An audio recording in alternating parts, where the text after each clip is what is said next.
Yes, Your Honor. And dear Father Ebubeagu, my Lord, the Chief Judge of the State, the rep of the Speaker, the service chiefs that are here with us, Secretary of Government, Head of Service, my friends, Mr. Chairman, senior government officials, Honorable Commissioner, especially Commissioner for Border Peace and Internal Security. Let me first thank SNG for the purchase of these vehicles and thank the security agencies. The vehicles will never be enough, and this is phase one. We'll into phase two. In our security meeting today, I believe that we'll be able to share this words. Today knows those who attend a very small segment of security meeting. Of course, for the government, Deputy Governor, the HAG, the Commissioner for Public Peace, local government, must be there with the CP, Tuami, the SDS, and the prison. It's going to be a 10 minutes meeting.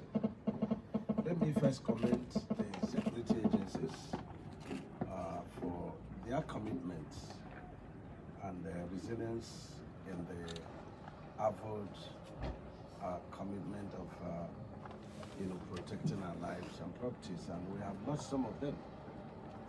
Why doing this? Let me correct an impression. No criminal is after the governor of Ebonyi State. No IPOB or ECN is after the governor of Ebonyi State, because the governor of Ebonyi State has discharged. Yes. State. And what happened 2 days back was not the activities of IPOB or ESN. It's pure criminality. And that from a particular local government that they had land matter, and they took to guns. And after that, they now came to rob the workers at the airport. But today, I've gone there with the service chiefs. We've enforced security there, and we've directed the expert trades working there to come back. And my directive is that if you're near the airport with weapon, you will not leave the airport with that weapon. That's my directive. We are committed to doing that. But I've directed the stakeholders of that local government to do a meeting. If I don't have a commitment from God to develop this state, that is enough provocation to stop that airport. Enough should be enough. And along the same axis, we are about awarding the first segment of the ring road, which is about 70 kilometers of concrete road, the best ever. And the bank, African Development Bank, has signaled that any way there is an attack or confrontation to the contractors, that section will be abandoned. And so it is an opportunity for the communities to go back and do a meeting and provide a vigilante that will be on that road to give protection to the contractors. This is very important, and there will be no joke about it. Any segment that we get confrontation, we will stop it. And this is a fact. And it's in your interest that I build this airport and that I build the ring road, because I know what I have passed through to be where we are now. The ring road is the fastest project in terms of the processes involved in getting, a facility from African Development Bank. And it's passing through 7 local governments of Ebonyi North and Ebonyi Central. And this is a very beautiful work we have done. Let me digress a little to talk about the nation. Our nation is so much at a crossroads. And this is the time that all leaders, I was very shocked when people are announcing a date for 2023 election. It's very unfortunate because eyes are set on the state. The nation is quite challenged now. It's not a matter of Mr. President or a matter of the governor. All leaders must take responsibility at this stage.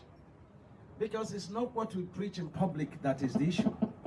It's when we are confronted with a decision that we secure the future of our children. What do you do with that? And I keep saying that no man takes this money to the grave. Because these problems we are into is because leaders, we fail to secure the future of our children. And we still, we have not changed.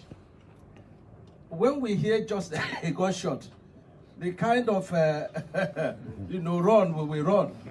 We will even forget the money and begin to run. So it's a time to have a rethink. The resources of this nation can build this nation. It is not about EFCC or ICPC. It is you and God. You and God. And that is what is the problem of this country. Not what we say on the faces of television. What do we do with the resources, the public resources given to us? This is very important. And I continue to maintain that there is no segment of Nigeria that is not bitter with itself or bitter with another region or bitter with government. And this is the time to forget about whether you are banned or not banned. It's a time to engage. Use the good people that know the bad people to engage and discuss. That's right. We must not continue to pretend that all is well. All is not well. And it's not a political party. I pity our people when they still talk about political parties. It's beyond political parties. Because if we had engaged at the beginning, we will not be where we are now. Our youth are angry. You know, the resources of the nation is the responsibility of all leaders to deploy it rightly. I don't believe that we do that. I don't believe that we do that. Let's forget about 2023 and the amend faces and let leaders of this country begin to mind their words. It's not North versus South. It is not. People want to just be popular and are inciting the children and they want to be popular. You want to be popular, you take on the president. You are popular. That is nonsense. The important thing is that there is a problem and we have to solve this problem. This is very important. I've asked Khan to identify this, our youths. We are not after them. We've not asked security agencies to kill them, no. We have rather asked our Southeast people to engage everyone that is aggrieved. When you hear the demands of, certain groups of people in Southeast, most of their demands are legitimate.